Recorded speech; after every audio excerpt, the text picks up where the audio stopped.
Let's start with the prompt. Which finding would most directly support the journalist's claim? So what's the journalist's claim?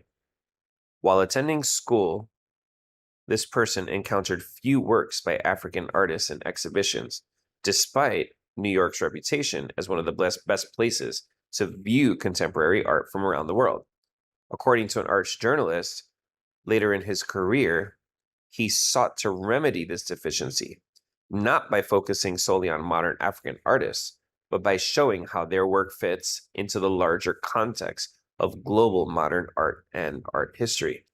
So, this journalist saw that there were only a few works by African artists in these New York exhibitions. So African artists were being underrepresented in New York exhibitions. He sought to remedy this deficiency by showing how the African artist's work fits into the larger global context. So let's see which answer does that. A, as a curator, he organized a retrospective of a Ghanaian sculpture. It was one of the largest art exhibitions devoted to a Black artist in Europe's history.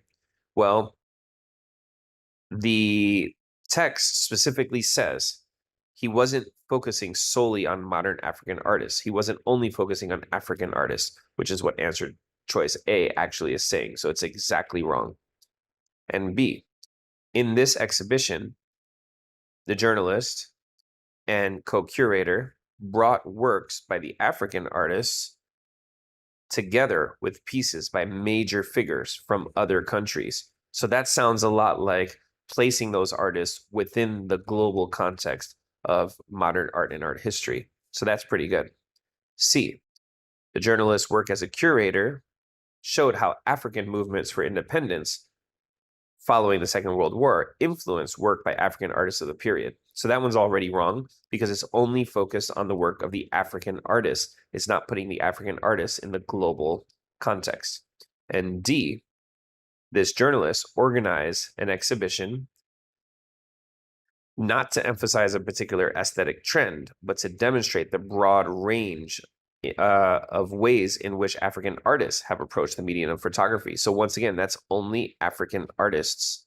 So the only answer that worked for us was B.